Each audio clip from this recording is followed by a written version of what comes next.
ಸುಸ್ಮಿತಾ ತರಕಾರಿ ಪರಿಚಯವನ್ನು ಮಾಡುತ್ತಾಳೆ. ಇದು ಕ್ಯಾಬೇಜ್, ಇದಕ್ಕೆ ಎಲೆಕೋಸು ಅಂತ ಹೇಳುತ್ತಾರೆ.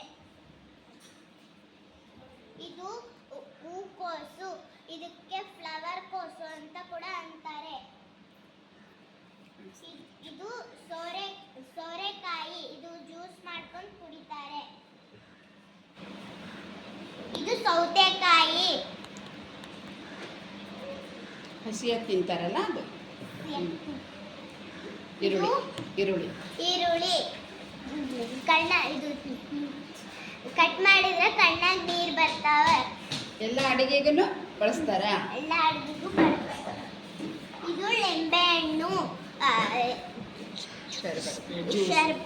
ಶರ್ಬತ್ತು ಜ್ಯೂಸ್ ಮಾಡ್ಕೊಂತಾರೆ. ಇದು ಖಾರ ಮೆಣಸಿನಕಾಯಿ, ಇದು ಹಾಗಲಕಾಯಿ,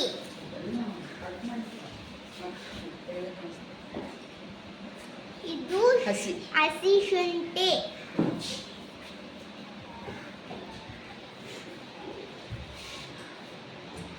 ಇದು ಬೀಟ್ರೂಟ್. ಹೆಂಗಿರ್ತದು? ಇದು ಕೆಂಪಿಗೆ ಎಲ್ಲರೂ ಇರ್ತಾ? ಸ್ವೀಟ್ ಇರ್ತೈತಲ್ಲ?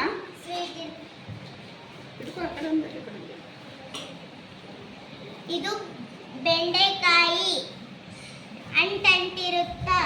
ಇನ್ನಾಗ ಏನ್ ಮಾಡ್ತಾರದ್ರಲ್ಲಿ? ಪಲ್ಯ ಚಟ್ನಿ.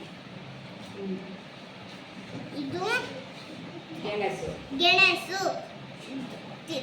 ಇದು ತಿಂದ್ರೆ ಆರೋಗ್ಯಕ್ಕೆ ಒಳ್ಳೆಯದು.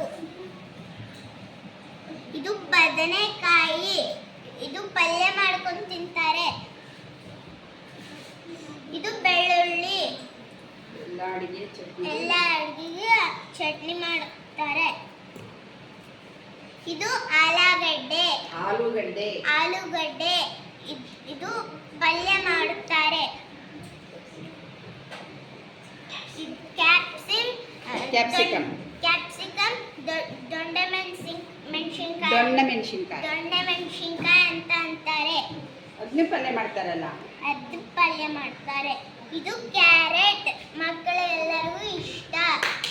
ಯಾವ ಕಲರ್ ಇರುತ್ತೆ ಕ್ಯಾರೆಟ್? ತೋರಿಸಿ. Orange colour. ಯಾವ ಕಲರ್ ಇರ್ತದೆ?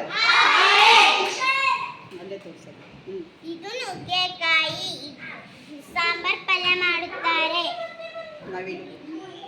ಇದು ನವಿಲು ಕೋಸು. ಯಾಕೆ ನವಿಲು ಕೋಸು ಅಂತಾರೆ ಅದಕ್ಕೆ? ಎಲ್ಲ ಕಡೆ ಏನ್ ಬಂದಿರ್ತಾವ? ಎಲೆ ಬಂದಿರ್ತಾವೆ. ಉದ್ದುದ್ದ ಎಲೆ ಬಂದಿರ್ತಾವಲ್ಲ, ನವಿಲು ಗರಿಗತೆ ಕಾಣಿಸ್ತೈತೆ ಅದು. ಹೌದಲ್ಲ? ಸಾಂಬಾರಿಗೆ ಹಾಕ್ತಾರೆ ಕಟ್ ಮಾಡಿ. ಇದು ಕೊತ್ತಂಬರಿ, ಎಲ್ಲ ಅಡಿಗೆಗೂ ಕೂಡ ಬರುತ್ತದೆ, ವಾಸನೆ ಕೂಡ ಬರುತ್ತದೆ. ಇದು ಹುಣಸಿಕ್ ಸೊಪ್ಪು. ಹೆಂಗಿರ್ತದೆ? ಹುಳಿ ಇರುತ್ತೆ. ಎದಕ್ಕೆ ಹಾಕ್ತಾರದು? ಸಾಂಬಾರಿಗೆ. ಇದು ಪುಂಡಿ ಪಲ್ಯ, ಚಟ್ನಿ ಮಾಡ್ತಾರೆ, ಪಲ್ಯನೂ ಮಾಡ್ತಾರೆ. ಇದು ಮೆಂತ್ಯ ಸೊಪ್ಪು. ಇದು ಯಾವ ಸೊಪ್ಪು? ಹಸಿಯಾಗಿ ತಿಂತಾರ, ಪಲ್ಯನೂ ಮಾಡ್ತಾರೆ. ಹೇಳ್ಬೇಕು, ನೀನ್ ಹೇಳ್ಬೇಕು. ಇದು ರಾಜಗಿರಿ, ಇದನ್ನು ಪಲ್ಯ ಮಾಡುತ್ತಾರೆ. ಸಾಂಬಾರಿಗೂ ಹಾಕ್ತಾರೆ. ಇದು ಮುಲ್ಲಂಗಿ. ಇದು ಏನು? ಅದನ್ನು ಕೂಡ ಸಾಂಬಾರಿಗೆ ಹಾಕ್ತಾರೆ, ಹಸಿಯಾಗಲೂ ತಿಂತಾರೆ. ಅದನ್ನು ಕೂಡ ಸಾಂಬಾರಿಗೆ ಹಾಕ್ತಾರೆ, ಹಸಿನೂ ತಿಂತಾರೆ. ಇದು ಪಾಲಕ್ ಸೊಪ್ಪು, ಸಾಂಬಾರಿಗೆ ಹಾಕುತ್ತಾರೆ. ಇದು ಕಿರಿಕ್ಸಾಲಿ ಸೊಪ್ಪು, ಇದು ಸಾಂಬಾರಿಗೆ ಪಲ್ಯ ಮಾಡುತ್ತಾರೆ. ಈಗ ನಾನು ತರಕಾರಿ ಪರಿಚಯ ಮಾಡಿಕೊಟ್ಟೆ. ಈಗ ನಾನು ತರಕಾರಿ ಪರಿಚಯ ಮಾಡುತ್ತಾರೆ.